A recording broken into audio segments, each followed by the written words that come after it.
Bueno, pues nada, yo en primer lugar quiero dar las gracias a todos por estar aquí esta noche. Gracias en general a la Asociación Paso al Frente por todo lo que está haciendo desde hace ya años y muy especialmente, Juanma, muchísimas gracias a ti. Y te lo digo en serio porque si yo estoy aquí hoy no es porque sepa mucho, de hecho voy a dar cuenta que no sé de nada y del campo tampoco sé, pero lo que sí tengo muy claro es que siempre que Juanma me llama, siempre sea para lo que sea, le tengo que decir que sí.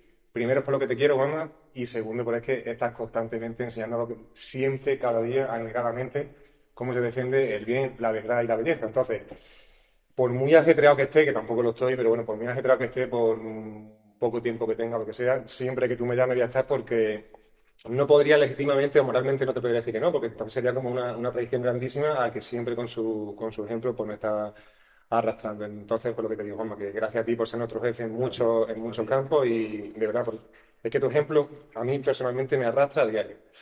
Entonces, os digo también que esta conferencia, o sea, es que hablar del mundo rural es algo bastante complicado porque es que es muy amplio. Si queremos tratarlo un poquito minuciosamente, pensad que nos alargaríamos mínimo 9.000 años.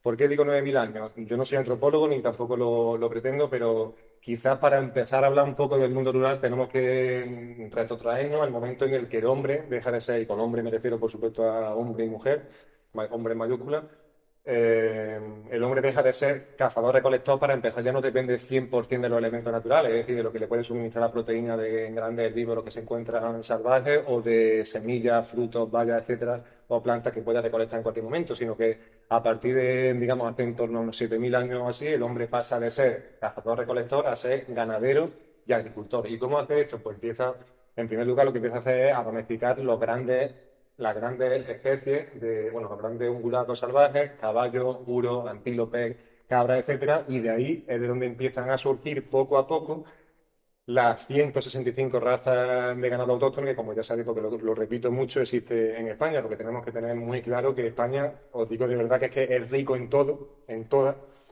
y de hecho, lo poco que yo he podido estudiar, os digo que no hay ningún país en el mundo, hasta donde yo llego, no quiero decir que no lo haya, pero hasta donde yo he estudiado no lo hay, que tenga tanta diversidad genética en razas autóctonas.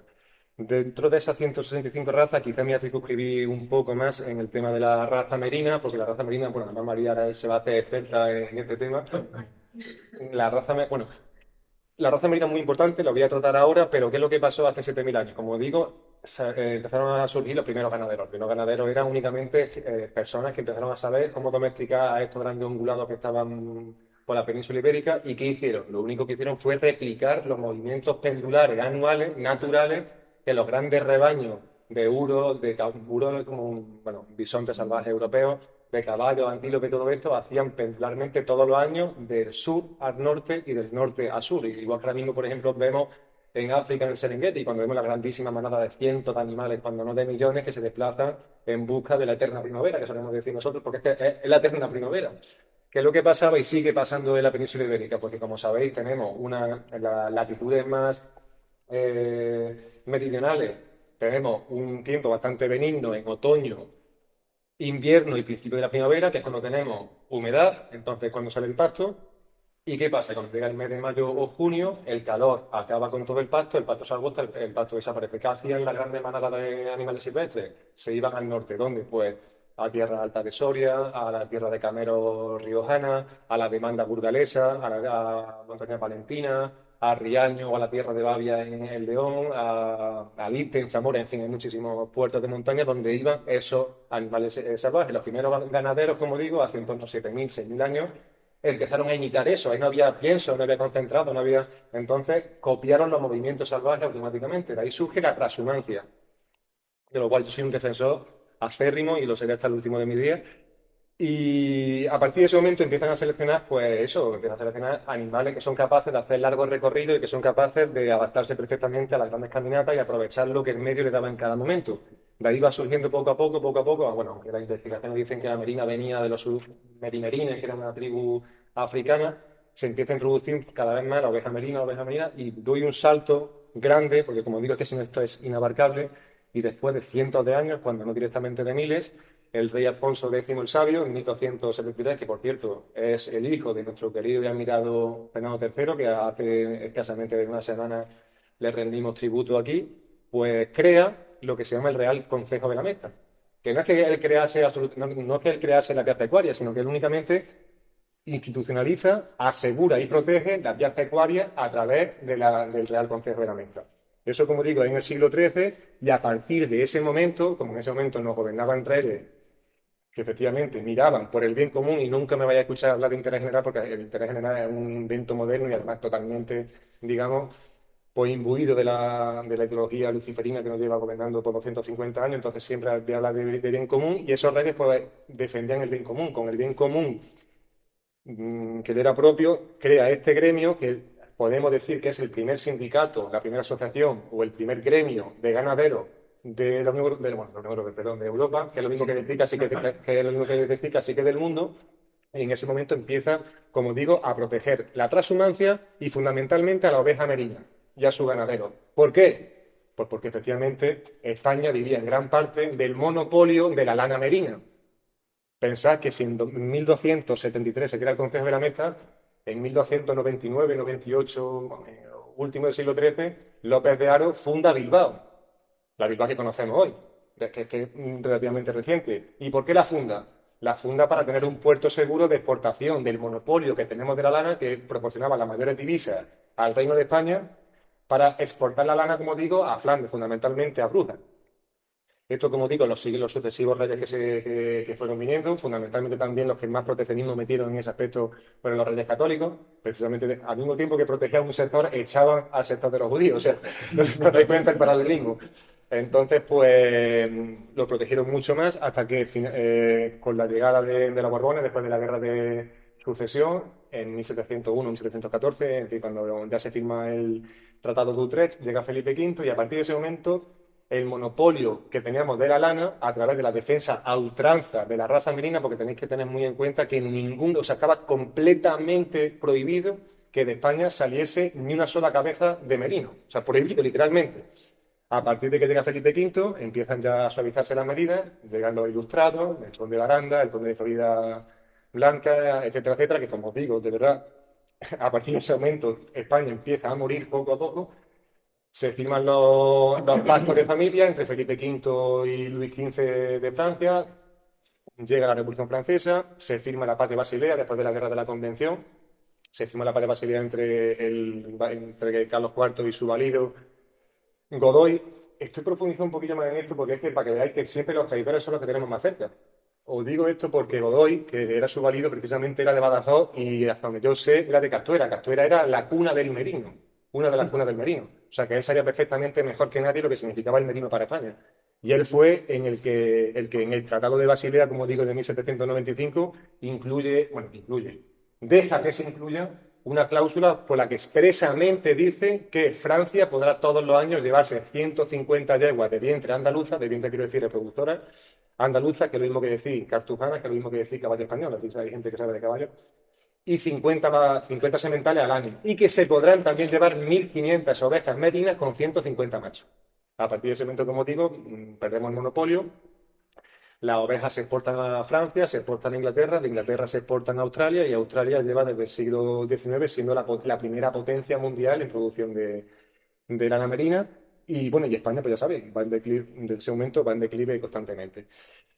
Después de esto, como digo, en 1808 pues ya llega el francés, donde España se convierte en un campo de operaciones para los ejércitos, por un lado franceses y por otro lado ingleses. Los ingleses supuestamente venían a ayudar, ya sabéis que la pérfida del guión nunca ayuda, sino únicamente viene a lo que viene, como siempre, a la rapiña. Ya sabéis también que no en vano la llamaron la asesina más educada del mundo, y efectivamente eso es lo que sigue siendo. Y nada, en la guerra de la independencia, pues tanto franceses como ingleses hicieron todo tipo de rapiña y acabaron con el poco patrimonio agropecuario ganadero, bueno, agroganadero que nos quedaba. Se lo llevaron y lo peor de todo esto no es eso, lo peor no es que se llevaran lo bueno que teníamos, lo peor es que los franceses y los ingleses, encima de que se llevaron lo bueno, nos dejaron todo lo suyo, que era malo, y nos dejaron el liberalismo. Llega la Constitución del 12. Me empiezan los liberales a proliferar, como decía, creo que era Agustín de Fosal, lo de la Lola, que aprenda, no, ¿cómo era? Me vendrá en 2 minutos, pero bueno, en fin, lo que quiero deciros es que se fueron los franceses y se quedaron aquí los afrancesados, que eran incluso peores. 1820, Revolución de Riego, 1823, llega Fernando VII, que aunque decían que eran absolutistas, era tan liberal como los otros, hasta el punto de que le deja la cama hecha a Isabel II y a María Cristina. Con María Cristina empieza la primera guerra carlista, del 33 al 39, ¿y qué es lo que ocurre? Lo que ocurre es que los liberales se dan cuenta que España es irreductible, o sea, a España no pueden vencerla porque tres cuartas partes de España la masa popular era completamente católica, por tanto era completamente española y por ello eran irreductibles ante el liberalismo. Se dan cuenta que es imposible que puedan ganar la guerra civil, la guerra carlista, esta guerra civil, y como se dan cuenta que es imposible ganarla por los medios que tienen, no se inventan, plagian, porque los liberales encima es como decía Maestro, o sea, el liberalismo no puede triunfar aquí porque es que nuestra alma no es así, y entonces, para que ellos puedan triunfar aquí, tienen que inventar cosas que ya se han hecho en otros sitios. Entonces, ¿qué es lo que hacen? Inventan lo mismo que Enrique VIII en Inglaterra, la expropiación de las tierras de la Iglesia y a los comunales, imitan a los luteranos en el siglo XVI en Alemania, imitan a lo que hace la Revolución Francesa con la Convención 1789 en adelante, y lo que se le ocurre es que para poder ganar la guerra, en primer lugar, a través de Mendizábal, expropiarle la tierra a la Iglesia. Y fue la jugada maestra para ellos, que son el mismo demonio. ¿Por qué? Pues porque por un lado sacaban del terreno de juego a la Iglesia, que desde ese momento ya sabía lo que se ha visto reducida, únicamente a un ministerio público más, medio que una ONG. Y en segundo lugar, pues garantizaban que con la expropiación de esa tierra y con la subasta, automáticamente iban a crear una nueva masa de burgueses que se iban a adherir completamente a la causa. Es decir, como sabéis que esta gente, la gente por lo general que se mueve por dinero son unos medias tintas. Y como son unas medias tintas, o le da pues, riquezas materiales aquí, o automáticamente no puedes contar con ellos para nada. Pero sí es verdad que cuando le das riqueza son, tienen la fe del converso. Al tener la fe del converso, pues se adhirieron completamente a la causa liberal y sabían que si la guerra no la ganaban ellos, la tierra que habían expropiado a la Iglesia automáticamente iba a volver otra vez a su legítimo dueño. Entonces fueron los primeros que metieron dinero, que metieron capitales, que trajeron también pues, apoyos extranjeros para que la guerra, no se perdiese.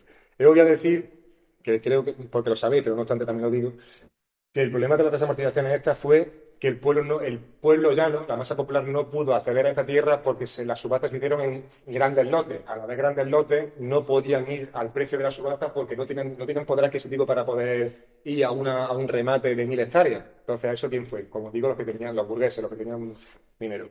Ya para darle una vuelta de tuerca a esto, llega en 1855, bueno, entre muchos dimes y diretes de los liberales, tanto conservadores como progresistas, que son exactamente las dos caras de una moneda, es decir, unos rompen y otros conservan, otros consolidan, como decía Balmes. Bueno, pues llega en 1855, llega Madoz, y Madoz ya también desamortiza los bienes comunales para acabar completamente con el campo. Si primero le han quitado la tierra de la iglesia, después le quitan los comunales. ¿Qué son los comunales? Supongo que más o menos. Perdona si hablo muy rápido, es que quiero meter mucho. ¿En qué año has dicho eso? 1855. Los comunales ya acaban con, o sea, quieren acabar con los comunales y hacen exactamente lo mismo. Hasta ese momento es verdad que en los pueblos casi nadie era rico, pero nadie pasaba hambre. Por si alguien no lo sabe, dilo. Vale, los comunales son unas tierras que, como su propio nombre indica, eran comunes, pero comunes aquí que eran unos bienes públicos, no eran unos bienes públicos, no es como un bien público de lo que entendemos hoy. Era un bien comunal significaba que por el mero hecho de ser vecino, no ciudadano, como ya nos imponen los liberales a través de la Revolución Francesa. Porque cuando dicen ciudadanos es que nuestros derechos parece que son una concesión graciosa suya, no que son nuestros porque somos hijos de Dios y por tanto portadores de valores eternos, sino que nuestros derechos nos los dan a ellos. No eran ciudadanos, eran, como digo, vecinos. Por ser vecinos, por el mero hecho de ser vecinos, le correspondía un aprovechamiento de ese comunal.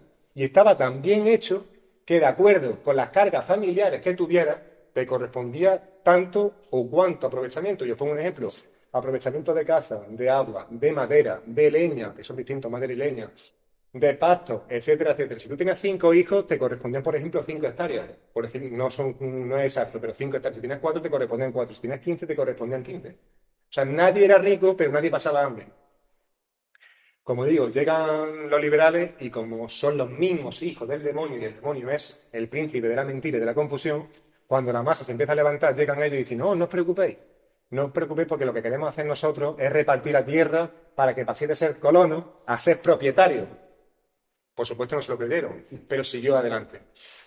Hicieron exactamente lo mismo. Expropiaron la tierra de los comunales, el Estado sacó a subasta cientos de miles de hectáreas en lotes muy grandes y los paisanos no pudieron ir a la subasta. De tal modo que se crea, por tanto, la clase obrera hambrienta, desposeída y el caldo de cultivo perfecto para que comunismo, bueno, en este caso socialismo y anarquismo triunfen, porque se encuentra a masa ingente de personas, o sea, masa ingente de personas hambrientas, es como decía José Antonio, el régimen liberal te da muchos derechos, pero llega el momento que te dice, tienes el derecho o de trabajar para mí por lo que te diga o de morirte de hambre. Y efectivamente así fue. Entonces, triunfan, como es normal, lógico y legítimo, triunfan el anarquismo y triunfa el socialismo, pero como consecuencia única de la existencia, una vez más, digo, del liberalismo. Os cuento un caso paradigmático que pasó en Los Pedroches, concretamente en la vertiente de Pozo Blanco, o en la vertiente más oriental de Los Pedroches, Pozo Blanco, Villanueva de Córdoba. Ahí se desamortizó una dehesa que era gigante, que era la dehesa de la Jara, no sé si os suena. Esa dehesa iban a hacer exactamente lo mismo, se la querían pues, repartir entre los señoritos, todos adheridos, como digo, al poder liberal, todo era que si no era un estado civil, era no sé qué, en fin, todo esto. Y los vecinos rápidamente hacen una jugada, todos se juntan, porque en ese momento aún la gente se juntaba porque existía la idea de bien común, de trascendencia, de lo que tú has dicho antes, se juntan y rápidamente constituyen como una junta, aporta cada uno lo que puede y rematan en la subasta. Y se quedan con un gran lote y luego ya entre ellos, pues claro, el que haya puesto 5 pues se llevó 5 y el que había puesto 3 pues se lleva acorde al precio que había aportado cada uno. Como digo, en este momento pues ya los pueblos han dejado de ser lo que eran, el bien común ha desaparecido, ya aquí es sálvese quien pueda, con menos más, porque mientras que todos vivimos bien, material y espiritualmente, pues todos nos apañamos. En cuanto que empieza ya a ver lo que había, hambre, traición y todo tipo, pues ya es lo que digo, sálvese quien pueda. De eso pues damos un salto, si queréis podemos dar un salto hasta Miguel Primo de Rivera, que ya empieza también con las obras públicas, el tipo de la cansa, empieza las modernizaciones de tema agrícola también, un poco, digamos, influenciado por las teorías de Joaquín Costa, el aragonés que estaba metido en el tema de, bueno, la generación del 98, el regeneracionismo y todo esto. Ahí digamos que sí, que es que en el campo bueno, pues se moderniza, pero en el sentido positivo del término, es tipo que no estamos en contra de que se modernice materialmente las cosas para que, bueno, pues para que nos cueste menos y podamos vivir materialmente mejor. Llega la guerra civil, el desastre, como ya todos sabéis, y luego llega lo que muchos sociólogos han llamado el gran trauma, que es el éxodo de los años 50-60, en los que, bueno, pues España empieza a despegar un poco económicamente, se crea el INI, que se crea en el 41 con todas las empresas públicas que ponen a España como estaba, no sé si séptima o octava potencia industrial del mundo, requiere mucha mano de obra, entonces, bueno, pues en el campo no se estaba bien, hay muchos minifundios, poca rentabilidad, etcétera, etcétera, y mucha gente pues abandona los pueblos y se van a las grandes ciudades. Y esto sí me gustaría quedarse también claro que el gran problema de que un pueblo se pierda, de que un pueblo se vaya quedando vacío, ya no solo el problema sociológico, político, económico, de que tres cuartas partes de la población de un país viva en cuatro ciudades, que eso ya es un problema de por sí, pero económico, sociológico, pero mucho más importante que eso, para mí, digamos que es por el trauma que se crea, o sea, y lo que estamos perdiendo, es que de verdad que estamos perdiendo lo que somos, es que nos estamos convirtiendo en lo que otros han querido que seamos, es decir, desde que somos modernos hemos dejado de ser españoles, pero y es que no queda otra duda, es tan claro como eso. Entonces, eh, ya sabéis, llega la Unión Europea en 1986, una de las condiciones que nos pone para empezar, es que mantenemos todo el sector industrial, nuestros políticos, todos exactamente iguales, incluso los que han medrado en el régimen, que esos eran los peores, se adhieren una vez más con la fe del converso y al mismo tiempo que se desmantela la industria nacional, se va también desmantelando, digamos, la ganadería y la agricultura. Porque si no hay un sector, si el sector industrial no es potente, al final tú también dependes, y más en una época como la que estamos, dependes totalmente del extranjero. Entramos en la Organización Internacional del Trabajo, que como sabéis, bueno, pues es otro invento de las Naciones Unidas, y como también sabéis, las Naciones Unidas todo lo que hace es por el bien del pueblo. Entonces, pues imaginaros bien que iba a ir a España, no solo a España, porque en verdad, no sé si sabéis que en la Unión Europea a los españoles nos llaman, a los portugueses, italianos, griegos y españoles nos llaman cerdos, pigs. Y nos llaman cerdos porque nosotros no han relegado el papel del sector servicio, pero y encima quieren convertir a España en un geriátrico, de hecho se lo han convertido en el geriátrico de Suecia, de Alemania y eso, y es más, si solo fuera eso, incluso, bueno, pues no estaría mal del todo, estaría mal, pero no del todo, pero es que encima ya lo que hacemos es acoger únicamente a niñatos que vienen por echarse y a tirarse por un balcón en Mallorca, o sea que para eso hemos quedado. Entonces, como digo, desde ese momento se empiezan a dar una serie de reformas que al campo lo van dejando poco a poco al mismo nivel que la industria. Desde entonces se aplica la PAC, que todos la conoceréis. La PAC es verdad que ha regado de millones al campo, pero ha regado de millones al campo, bajo mi punto de vista, para ir poco a poco desmantelándolo. lo va desmantelando poco a poco sin que nos demos cuenta. Es como la rana que la mete en un cazo y se va cociendo, y mientras que se va cociendo pues está bien, pero al final se achicharra. Hoy por hoy, no sé si aquí hay alguien que se dedica al campo, o que venga de un pueblo, o que tenga más o menos conocimiento de campo. Hoy por hoy, una persona que no venga de familia de agricultores o de ganaderos, es literalmente imposible que pueda dedicarse al campo. El acceso a la tierra es literalmente imposible, no se puede. Y de un tiempo a esta parte, encima, con lo que se llama la uberización del campo, que los fondos de inversión están metiendo mucha pasta, se está dando también la casuística de que con dinero público, porque esa es otra, porque los fondos de inversión cogen mucho el dinero público, se están quedando con muchas tierras y están echando a muchos arrendatarios, como un ejemplo, un conocido mío de Cáceres, que él no tenía tierra, se metió en el laberinto este de la ganadería y se quedó con una finca con un contrato de arrendamiento de 5 años. ¿Qué pasa? Esa finca ahora la quieren llenar de placas solares. Cuando acabe el contrato de 5 años, que le queda poco, esas tierras por las que pagaba X, que ya era un precio bastante elevado, como quieren entrar los fondos de inversión, ya no vale X. Ya vale X por 1000. Contra eso no se puede competir. Entonces, por tanto, una vez más, los fondos de inversión están campando a su libre albedrío por todo nuestro territorio sin que nadie le ponga trabas. Y es que precisamente de eso se trata el libre comercio. Es que el libre comercio es justamente eso. Es el zorro libre en el gallinero libre. Y el problema de todo esto es que tenemos puesto a todos nuestros políticos, a todos los partidos y a muchos que no pertenecen a la política, pero que son incluso peores, a su servicio. Entonces, creo que más o menos he hecho un repaso muy, muy, muy, muy, muy rápido de así a vista de pájaro de lo que está pasando. Yo creo que los epígrafes que tiene aquí puestos los tengo todos más o menos hablados. Sí me gustaría, sobre todo, que si tenéis alguna duda, que preguntéis algo, porque una vez que preguntéis, yo creo que se puede centrar mucho mejor el tiro en cosas más concretas. Mira, y en relación de lo que he dicho del tema del campo, hoy mirando una cosilla, he visto que en el último informe de caracterización que saca todos los años el Ministerio de Agricultura, en España hay 1 millón de explotaciones agrarias. Cuando digo agrarias son ganaderas y agrícolas. 1 millón. De ese millón, el 93,4% son titulares físicos, es decir, personas físicas. María, Paloma, Juanma. El 6,6% son personas jurídicas, sociedades limitadas, etcétera, etcétera. Bueno, pues ese 6,6% tiene el 42% de la producción. Un 6% tiene el 42% de la producción. ¿Qué le está pasando encima a los pequeños, a las empresas familiares? ¿Qué es lo que tenemos que defender siempre? Porque eso es la propiedad privada. Es que eso es justamente la propiedad. Es que el liberalismo o el capitalismo, que es exactamente lo mismo.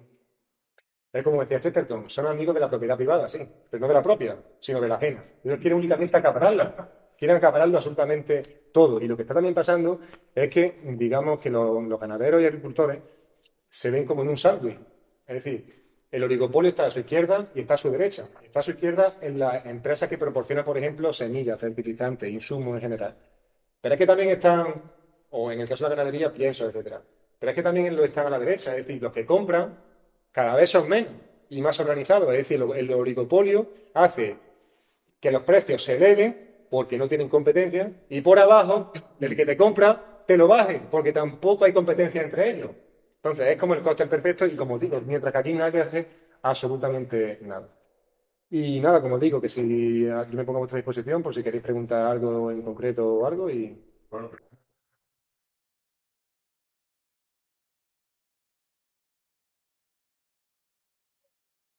quiero decir también otra cosa, que ahora hemos fundado un camarada nuestro, porque al final es un camarada, o sea, es un camarada, y más que lo va a ser. Hemos fundado una asociación que se llama Transhumancia y Biodiversidad, que lo que queremos hacer es recuperar a nivel internacional la transhumancia del largo recorrido. Vamos, de hecho, lo que queremos hacer es empezar con un rebaño desde Los Pedroches hasta Soria y de Soria a Los Pedroches todos los años. Y en ese proyecto está tomando un papel fundamental y muy relevante aquí María, a la que le estoy infinitamente agradecido.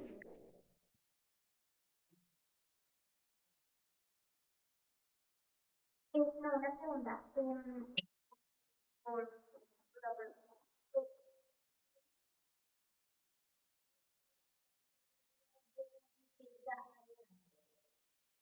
Una pregunta buenísima, muy buena. Es tan buena que no sé cómo respondértelo en poco tiempo. A ver. ¿Os acordáis de las manifestaciones que hubo en el campo hace 3 4 meses? Sí. En la que yo, por supuesto, no participé, y te dije, Juanma, no quiero saber nada de ello. porque es todo mentira.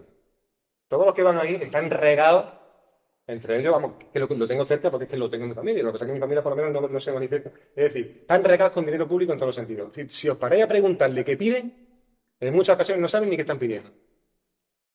Cuando hablo de comunidad, ahora mismo la comunidad no existe en absolutamente nada.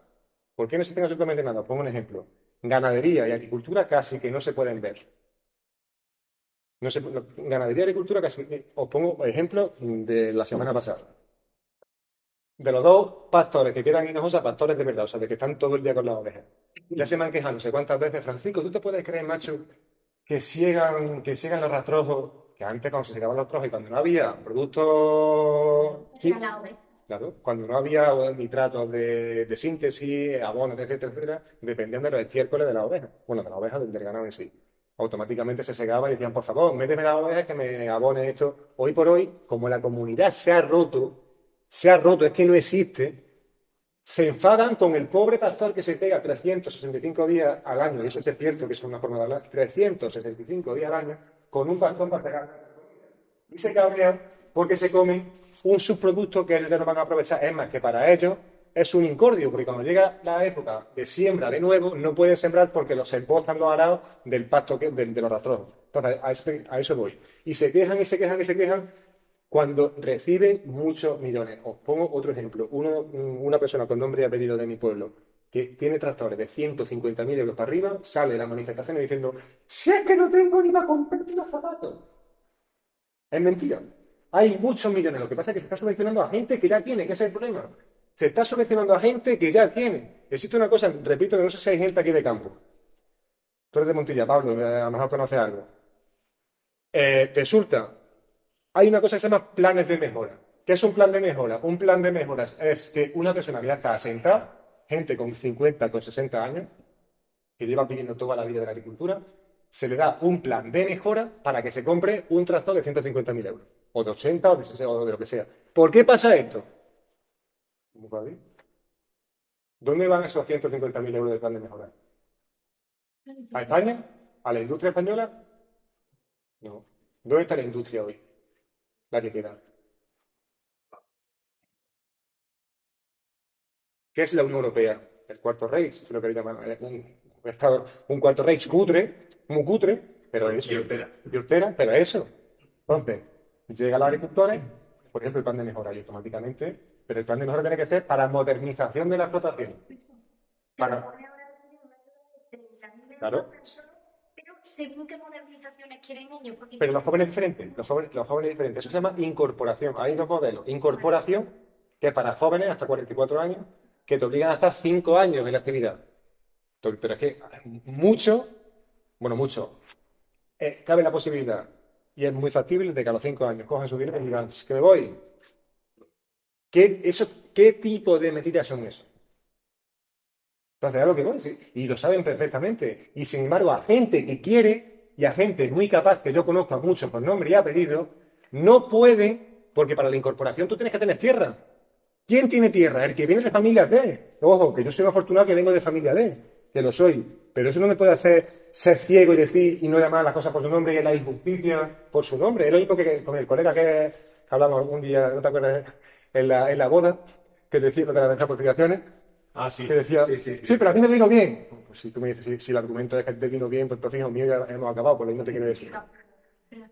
No sé, sí, es un capullo retomado.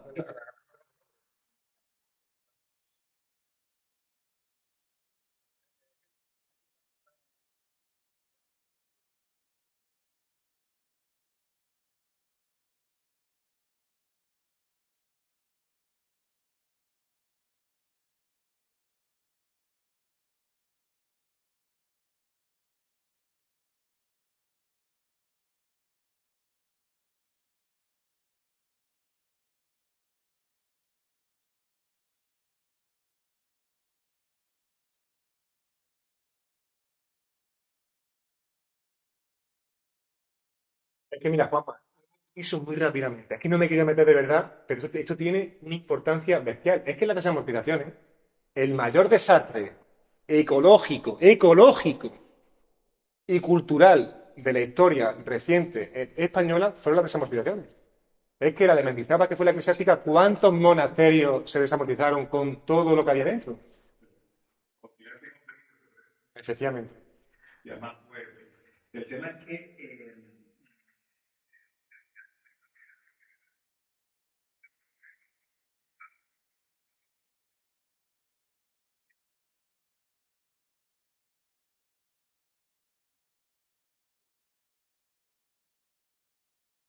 Muchísimo eso, porque de hecho el socio de la asociación que hemos fundado, él es de Soria, de la tierra de Alta de Soria. ¿Sabes? ¿Sabes cómo llegaron los sorianos aquí, no? ¿Cómo llegaron?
Eso.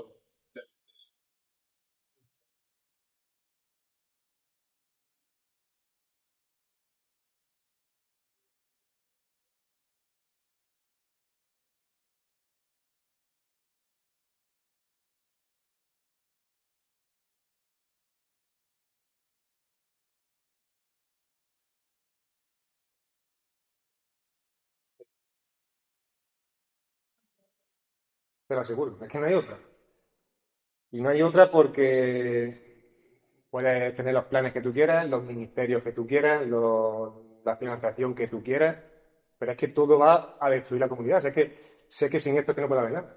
Y sin comunidad, es que lo que te digo, es que tú vas a un pueblo ahora mismo, sé que un pueblo ahora mismo, yo soy un enamorado de los pueblos, bueno, ya me conocéis, sé que tampoco voy a contar nada que no sepáis. Y me junto con otro que es David, que tú ya lo vas conociendo, que es peor que yo. Este amigo mío que es soriano y yo nos hemos cogido el coche en varias ocasiones a recorrernos España, o sea, la provincia, pueblo por pueblo. Y cuando tú te encuentras con una persona de 70 años para arriba, y ojo, que 70 años son un parpadeo, que no es tanto, imaginaos hace 300 años como tiene que ser España. Te encuentras a esas personas y luego te encuentras a uno que tenga de 60 para abajo, y es que son la España y la anti-España. Y es que con la anti-España es que no se puede construir porque es que no puedes llegar a un entendimiento. Yo os voy a poner otro ejemplo para que lo comprendáis, que lo vayáis a comprender a la perfección. Manifestaciones de hace 4 o 5 meses, o los meses que sea, en toda la autovía. La palabra más escuchada cada vez que ponían la maldita televisión era cago en la hostia, me cago en Dios cada vez que veían a un guardia. ¿Hay esperanza ahí? Es que es imposible. Entonces, con esa gente que te repito, que es que yo vengo de esa gente, no es porque mi familia sea así, no, pero mi familia se junta con esa gente. Y yo voy allí y yo, Juanma, soy un bicho raro. Lo que yo he comentado aquí hoy a gente de ciudad, entre comillas, bueno, de ciudad, habéis mostrado 1000 veces más interés que el 99,9% de la gente de pueblo, de todos los pueblos que conozco, y son muchos, porque como te digo, es que me recorrí España 4 o 5 veces con un rebaño. Y es que me voy parando por otro sitio. De 60 años para abajo van a lo suyo y van únicamente al maldito dinero y al pelotazo y al negocio. Y es que no tiene, cuando digo lo del rosario, es lo que ha dicho Juanma, si es que tú le planteas a cualquiera que tú vayas a hacer algo de lo que tú no vayas a disfrutar y se ríen en tu cara. Entonces, si en lo más mínimo, que no cuesta absolutamente nada, se ríen, ¿cómo construyes tú esa comunidad de la que estamos hablando? ¿Hay esperanza? Por supuesto que hay esperanza, pero la esperanza pasa para mí por la conversión. Sin conversión, puedes hacer lo que tú quieras, puede venir lo que tú quieras, que da igual, que se desmorona. O sea que, pero si hay esperanza, y por supuesto la esperanza está en esto, para mí.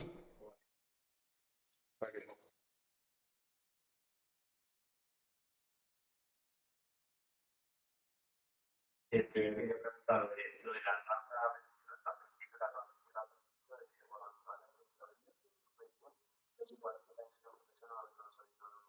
Raza que no sé, que he dicho, merino. Bueno, la raza merina, digamos, ha sido la raza más importante de oveja en España y pensar que toda la lana de calidad del mundo, toda viene de lo que se llama el tronco, no, viene de lo que se llama el tronco merino. O sea, en genética, el tronco merino, ¿qué significa?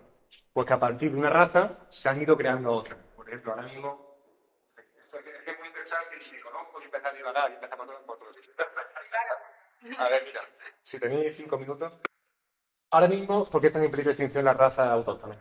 Pues porque la raza autóctona es como el español. ¿Cómo es el español? El español es un tío, digamos, echa pa'lante, inocentón, noble, cuando se le cabrea, arremete, es un tío poco organizado. Ya sabes, por ejemplo, solo tengo que contar lo que pasó con la División Azul, cuando llegaron a Grafenberg.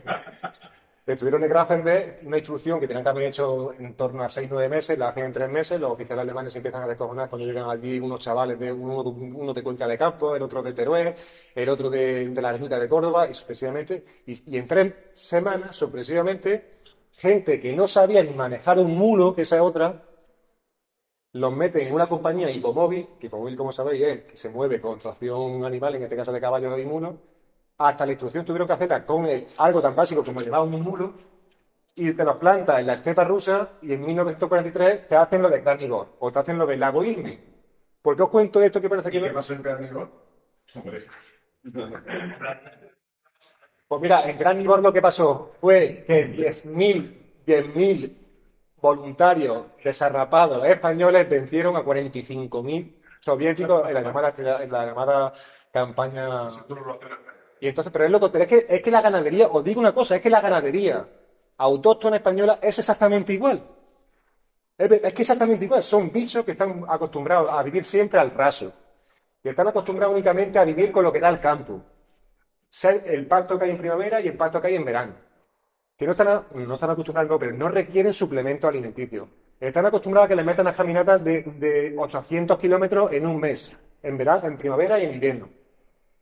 Y a esto que llegamos y nos metemos, como digo, en la Unión Europea y empiezan a aparecer razas de mucho más rendimiento cárnico. Dentro de estas razas de más rendimiento cárnico, por ejemplo, que es por lo que empezaba a comentar esto, hay una raza que se llama el merino precoz, no sé si os suena, o el flecha. Esta raza, el flecha, por ejemplo, es una raza alemana que viene del tronco merino, es decir, de ovejas que salieron de España en el siglo XIX, empezaron a hacer cruces industriales hasta el punto de que de esa merina sale una con mucho más rendimiento cárnico, que poco a poco, como es más rentable económicamente, pero es más rentable en un mundo como el actual, en el que podemos traer maíz de Argentina o soja de Brasil. Entonces, poco a poco han ido desplazando a la raza autóctona, igual que los españoles nos estamos viendo desplazados, pues han ido desplazando a la raza autóctona hasta el punto de que muchas están en peligro de extinción. no he oído.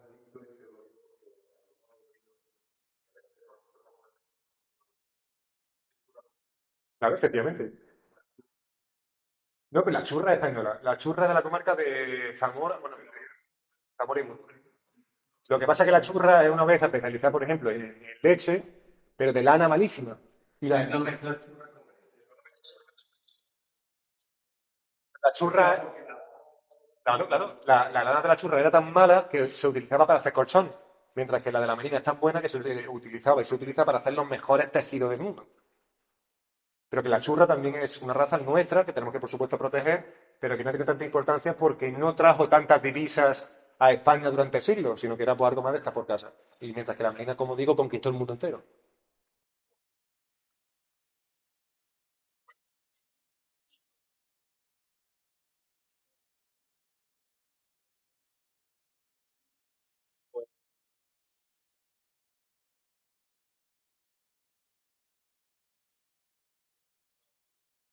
Porque no lo sé, ¿sabes? Dinamitado presas, no sé qué, no sé cuánto, no sé si es cierto. Presas, por Por el supuesto. tema de la. Por supuesto, se han destruido. No, no, pero es que eso de las cañas. Bueno, yo he escuchado lo de las presas, lo de las cañas no tiene importancia, relativamente no tiene, o no tiene, sustancialmente no tiene importancia, creo yo. Tampoco te digo que no me informo al respecto, pero sí puede tener mucha importancia el tema de las presas, ¿no? De las presas, o sea, porque si tú coges, tú quitas lo que corta la riada, o sea, tú tienes que una presa, llega aquí y aquí para, se va llenando, rebosa, va haciendo como de contención. Yo hasta donde he visto algunos vídeos que por visto han roto muchas presas, no sé si será cierto allí. Sí es cierto que han tirado muchas presas en toda España, eso sí es cierto, ¿eh? No sé si allí ha pasado o no. Si ha pasado, por supuesto, tienen mucha culpa de la riada. Si no ha pasado, pues Mi padre se dedica justo al tema de la gestión y todo ese tipo de cosas. Y tuvo un vehículo sobre el canal de lo que van a recibir alguna zona del levante, lo que pasa es que muchos antiguos cauces de río se han ido tapando con nuevas construcciones, como pasa en Málaga. En Málaga estamos a nada de que pueda pasar eso. Total. Bueno, es que sucede eso. Total. Porque Málaga se ha construido mucho y en antiguos cauces, entonces, el agua vuelve loco. Totalmente. O sea, cuando llueve el agua, el agua vuelve a tener un cauce. Pero Pablo, pero eso, coincido 100%, coincido 100% contigo en lo que estás diciendo, pero que de eso la culpa no la tiene el ecologista. De eso la culpa tiene el pelotazo, como siempre.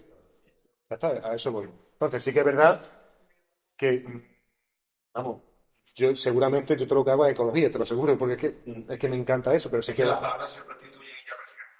Pues efectivamente eso debería ser una lucha nuestra. Lo que pasa es que yo han tenido y han cambiado el significado. Es que esta época se... La naturaleza no es mala, es buena. Lo que ellos hacen es hacer payaso. O sea, no me da que ver.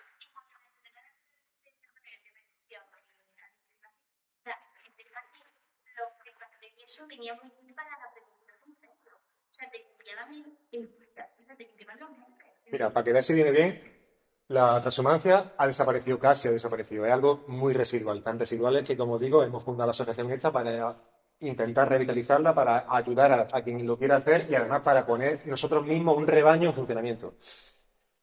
Como ha desaparecido, ¿qué es lo que ha pasado? España era muy rica, muy rica en pastizales. Aquí en el sur no tenemos muchos problemas porque sigue habiendo ganado. Pero a las montañas del norte ya no sube las cientos de miles de cabezas, cuando no millones, de ovejas que subían antes. ¿Qué ha pasado? Que lo que antes eran puertos de pasto excelentes, buenísimos, se han matorralizado. ¿Qué significa? Que se han llenado de matorral. Entonces, al mismo tiempo que han dejado de tener riqueza en pastizales y, por tanto, luego una repercusión económica en familias y municipios, también dejan de tener biodiversidad, porque os digo otra cosa. Cuando vemos un bosque de estos espectaculares del norte, de hayas, de robledales, ahí hay menos biodiversidad, es decir, hay menos diversidad de especies que en una dehesa de aquí del sur, por metro cuadrado. Si encima en estos pastizales que eran muy ricos en biodiversidad se naturalizan, ahí ya no queda nada, o sea, ya no hay pastizales para que se puedan convertir, como digo luego, en productos cárnicos, lácteos o laneros. Además de que ya no se puede dar eso, encima se han naturalizado y es cuando llegan los incendios, como dice María, que no hay quien apague. Es que eso no se puede apagar porque es tanta superficie y es tanto el combustible que hay que tú puedes emplear ahí los medios técnicos y materiales que te den la gana. Eso no hay quien lo apague. No hay quien lo apague. Entonces, al desaparecer la ganadería, al mismo tiempo de que se ha desaparecido la riqueza que tanto le importa a este mundo, pero es que encima están apareciendo unos problemas que son irresolubles si no volvemos una vez más a lo que siempre hemos dicho, lo que siempre dice Juanma, a la originalidad de volver a los orígenes. Precisamente en relación a esto, nosotros hemos creado un término que se llama retroinnovación. Retroinnovación significa, lo queremos incluso registrar, se llama la acción o el efecto de solucionar problemáticas o casuísticas especialmente relacionadas con el mundo rural mediante la recuperación de usos demostrados tradicionalmente sostenibles. Es decir, no hace falta más máquinas, no hace falta más robots, no hace falta más ordenadores, no hace falta más conexión. Hace falta de verdad saber de dónde venimos y saber de dónde venimos para poder otra vez imitar las cosas que eran muchas. Eh,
Estoy completamente de acuerdo. Y una vez más me vaya a tirar de la lengua y una vez más voy a requerir un poquito de tiempo para poder explicarlo. Y lo conecto con lo que tú has dicho antes. Esta época, y con esta época no me refiero al gobierno de Pedro Sánchez de los últimos 5 años. Con esta época me refiero a las últimas décadas, cuando no decir directamente de Centuria. Es muy prolija en la creación de eufemismos y en la tergiversación de términos. Hemos hablado de liberalismo, que como digo es la misma piel del diablo. Liberal, hasta el siglo XVII en España significaba ser generoso, ser arrojado, ser alguien que se da. Es como también cuando decía José Antonio la diferencia entre el señor y el señorito. Exactamente lo mismo.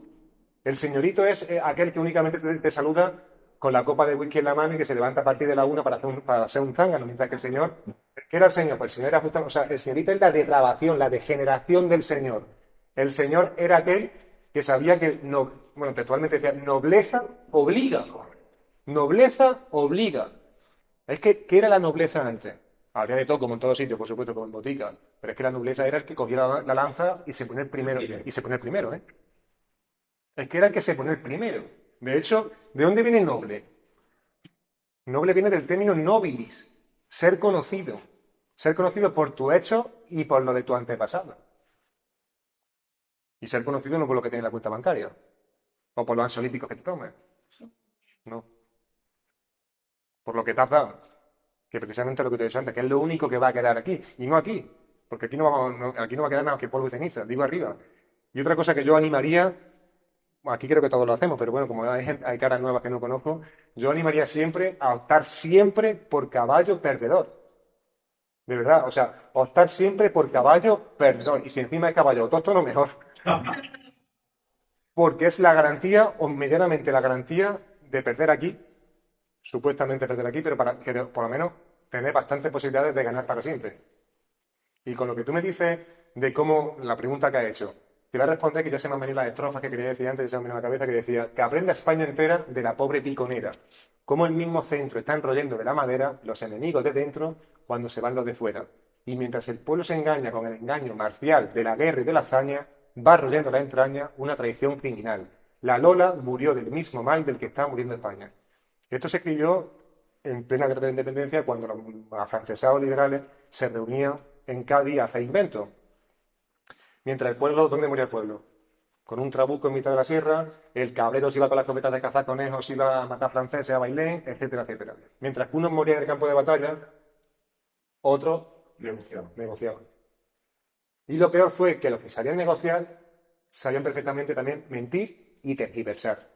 Y al pueblo se lo comieron. Y se lo llevan comiendo 250 años. Que es lo mismo que te he dicho cuando me ha preguntado tu padre, ¿qué esperanza hay?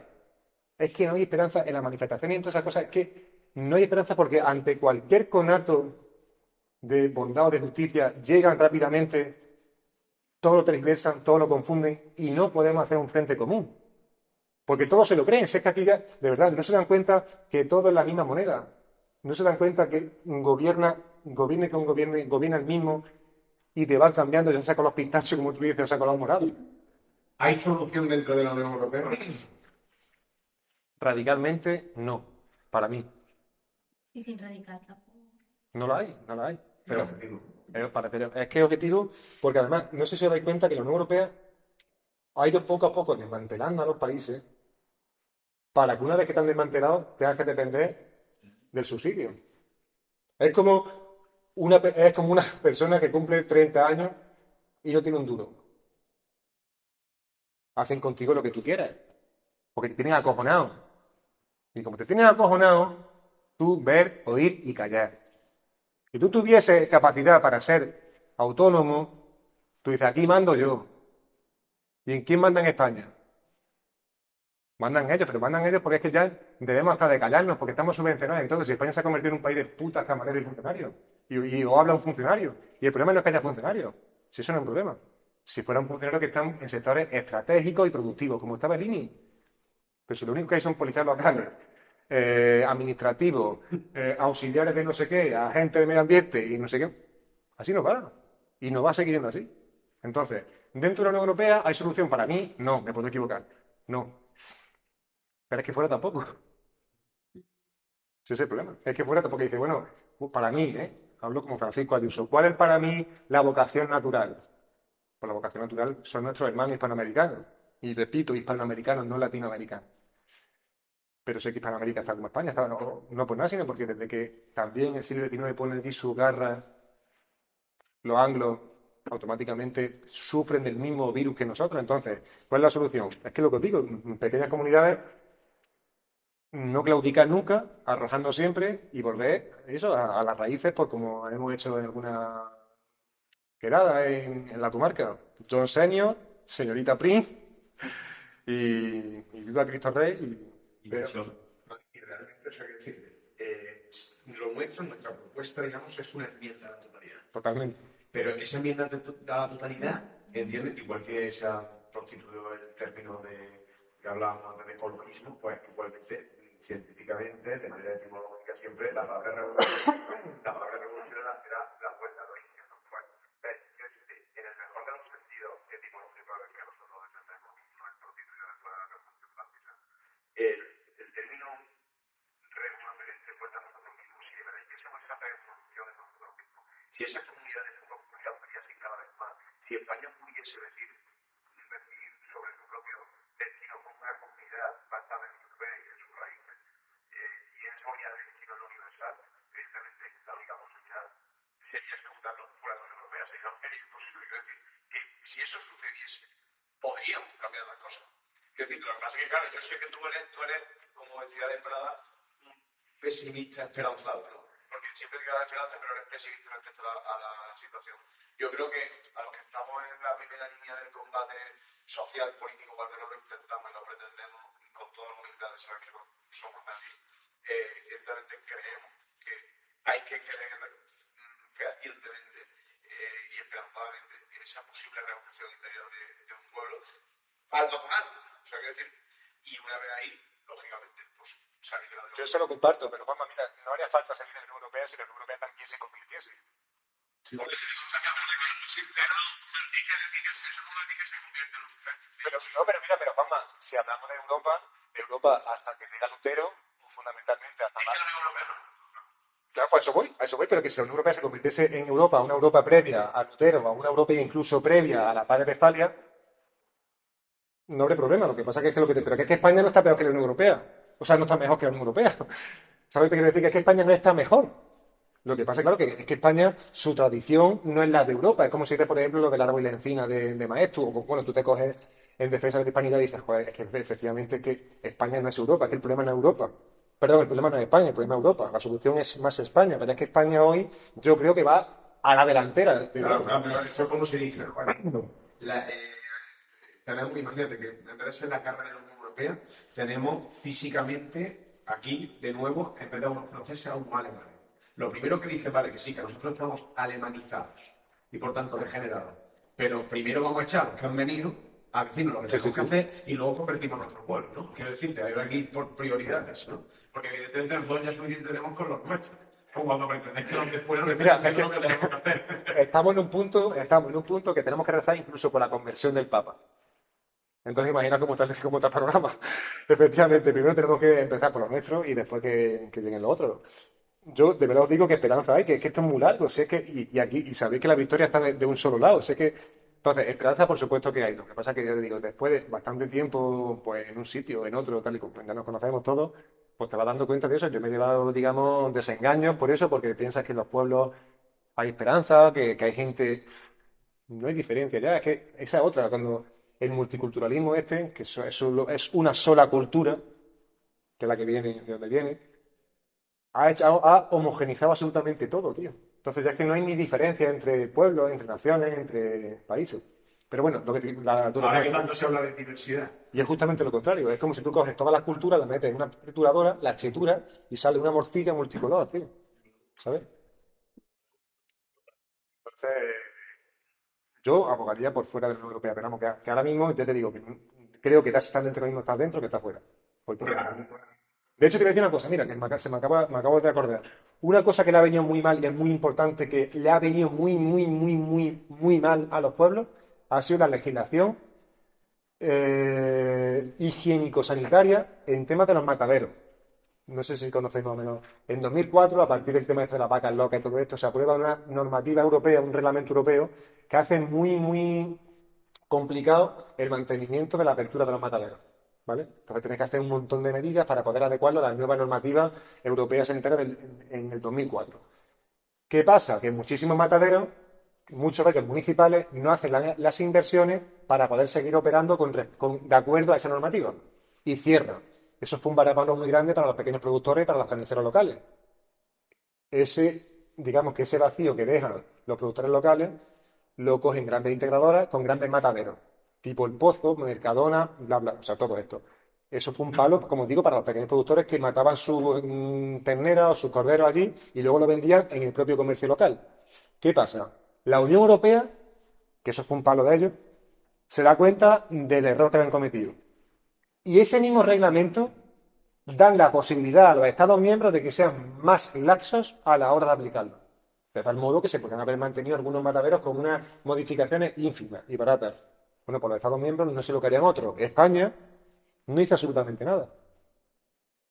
Y muchos mataderos se cerraron, siguen cerrados, y muchos pequeños propietarios, o sea, explotaciones familiares ganaderas, se vieron muy perjudicadas por eso. Y España, pudiendo hacerlo de acuerdo con la normativa de la Unión Europea, no lo hizo.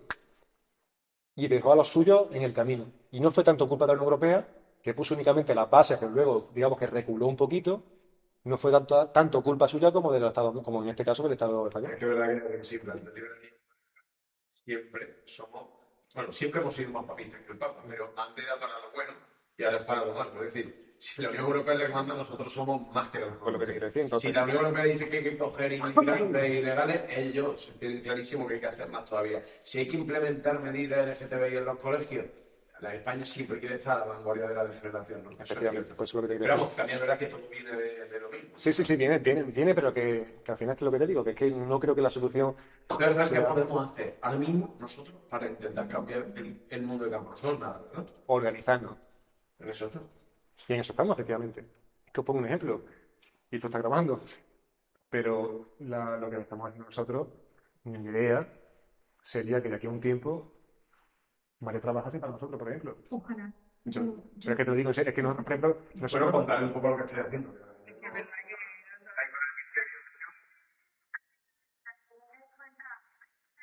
Si ya no hay comunales, porque no lo hay. sigue habiendo algo, ¿eh? Sí, claro, porque como te vas a tener que ya sabía. Solo por los comunales. Qué buena pregunta. Pues mira, cuando he hablado de la vía pecuaria, que protegió institucionalmente a Alfonso X Sabio en el siglo XIII, ¿qué son las vías pecuarias? Las vías pecuarias son, es que es muy buena pregunta, mira, no son comunales, pero el régimen es exactamente el mismo, el régimen de propiedad. No sé si sabéis, bueno, aquí hay gente que estudia Derecho, ¿Es una servidumbre de paso o es propiedad? Esta tierra es mejor todavía que eso. Es algo tan bueno que es un bien de dominio público. Los bienes pueden ser públicos o privados. Dentro de los públicos pueden ser bien público patrimonial y bien de dominio público. ¿Qué es un bien patrimonial? Un bien público patrimonial. Un bien público patrimonial es ese bien público, pero que no es ni imprescriptible, ni inembargable, ni inalienable. ¿Qué significa esto? Que si ahora llega Perico de los Palotes y planta una casa ahí y a los 30 años nadie le ha dicho absolutamente nada, nadie ha interpuesto lo que se llama un interdicto, una reclamación, se adquiere la propiedad por una institución jurídica que se llama usucapión. Vale. Eso es un bien público patrimonial. ¿Qué es un bien de dominio público? Las vías pecuarias. ¿Y qué significa que sea dominio público? Pues que es imprescriptible, inembargable e inalienable. Imprescriptible es que nadie puede usurparlo, que nadie te puede prohibir el paso, que nadie, ningún Estado, puede venderlo y que nadie puede embargarlo. Entonces, ahora, ya que sabemos esto, las vías pecuarias pueden ser cañadas, cordeles y veredas. Es como un sistema circulatorio perfecto. Y aquí tenemos una medida. La cañada, la arterial, son las más anchas, 75 metros de anchura.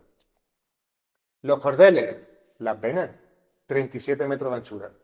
Y las veredas, 20 metros, los capilares.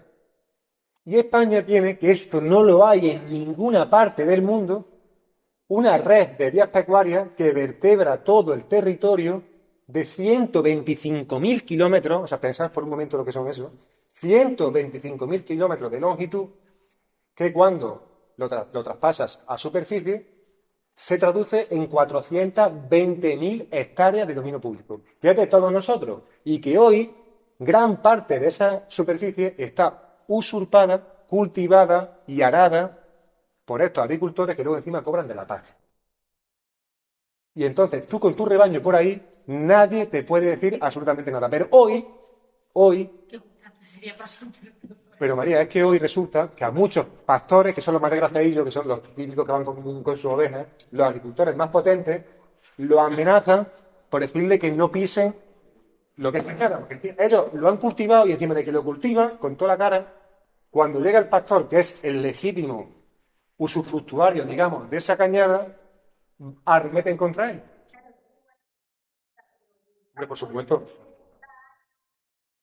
Pues aquí está también lo bueno de la asociación que tú también conoces, que lo que queremos hacer es ser también, en lo que esté en nuestra mano, los defensores y los custodios de esos pastores. Es decir, que vengan a nosotros y nosotros, que supongo que tendremos medios técnicos para poder defenderlos, a acometer esa defensa. Entonces, la asociación que estamos haciendo quiere ser también como un gremio o como un sindicato o como una asociación que sea, digamos, bueno, pues no sé cómo decirlo para que no, la correa de transmisión entre los pastores y las administraciones, entre otras cosas. Entonces, claro que hay esperanza. Por supuesto, pero organizándonos aquí nosotros. De verdad que es que no van a venir de otro sitio, nosotros. Y cada vez que podamos estar convenciendo a alguien, convencer. Cada vez que nos tengamos que partir la cara, partirnos la cara. Cada vez que tengamos que dormir al raso, dormir al raso, porque ya sabes, que sigan los demás con sus festines. Nosotros continuaremos en vigilancia tensa, bajo la noche clara, arma al brazo y sobre nosotros las estrellas. Es que eso es lo único que nos queda, de verdad. Es lo único que nos queda.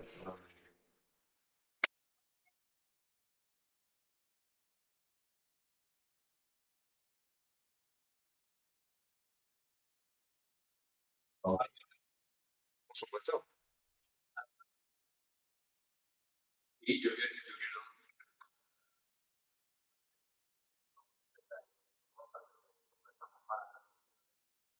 eso no quiere decir otra cosa, pero bueno, si de repente estamos más tristes, pues no cada vez nos acercan más jóvenes, cada vez nos acercan más mayores, y eso nos da esa esperanza en el mismo lugar en el que nosotros más demostrar, pero no en el mismo lugar. Bueno, aquí se ve. La media que hay, es decir, Esperanza, por supuesto que hay. Esperanza, por supuesto que hay. Lo que os quiero decir que la esperanza es esto. Son las catacumbas, si queréis. Sí, no, que no iba Sí, son volver a las catacumbas, pero en todos los sentidos, de verdad, es que es volver a las catacumbas. en realidad estamos, eso, o sea, estamos intentando reagrupar tropas que si la sociedad y si los siempre somos bien intencionados y hemos intentado ayudar. ¿Qué es lo que pasa? Que es lo que dicen luego, ese liberalismo lo que hace es encauzarte hacia que luego no hagas nada. Pero que existe ese alma. Sí, no, es verdad. El pueblo español, por muy mal que esté, sigue siendo mejor que el régimen del 78. El régimen del 78, ya saben cuál ha sido su gestión ante una catástrofe que tenía parte inevitable en cuanto a salvar vidas, había avisado. Pero lo cierto es que efectivamente la propia reacción ante lo que sucede te demuestra que un pueblo en descomposición, un pueblo que ha renegado en sí mismo, un pueblo que parece que no tenía ni el más mínimo halo de esperanza, ha reaccionado de manera ejemplar en comparación con el régimen. Pues imaginad lo que era el pueblo español cuando aquí operaba perfectamente el principio de subsidiariedad. Que ya ni la Iglesia, que es un principio suyo, de León XIII, a través de su encíclica Rerum Novarum, ya ni la Iglesia lo defiende. Antes, el principio de subsidiariedad significaba que el Estado únicamente llegaba a aquellas pequeñas parcelas, que eran muy pocas, donde no llegaba el pueblo. Y donde llegase el pueblo, donde llegase la familia, donde llegase el municipio, el Estado no intervenía. Antes, en un pueblo, el puente no te lo hacía el Ministerio de Fomento, ¿eh?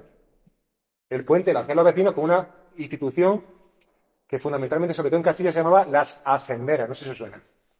Las hacenderas eran, como digo, una institución en la que la comunidad se reservaba unos cuantos días al año para juntarse y hacer, por ejemplo, lo que os digo, necesidades del pueblo. El puente, la era, arreglar la iglesia, etcétera, etcétera. No, Pero- lo que luego copió de la Guardia de Hierro, por ejemplo, Justamente. perfecto. Justamente. ¿Y cómo puede hacer el pueblo eso? Pues el pueblo puede hacer eso, por ejemplo, con la madera, con la piedra de la cantera de los comunales. Pero es que, como ellos sabían cómo acabar con el pueblo, todo eso lo dinamitaron con las desamortizaciones y acabó también el principio de subsidiariedad. Pero como ya no hay principio de subsidiariedad ni incluso en la iglesia, porque la iglesia, como digo, la han convertido en un ministerio más, en una ONG más, en unos funcionarios más del Estado.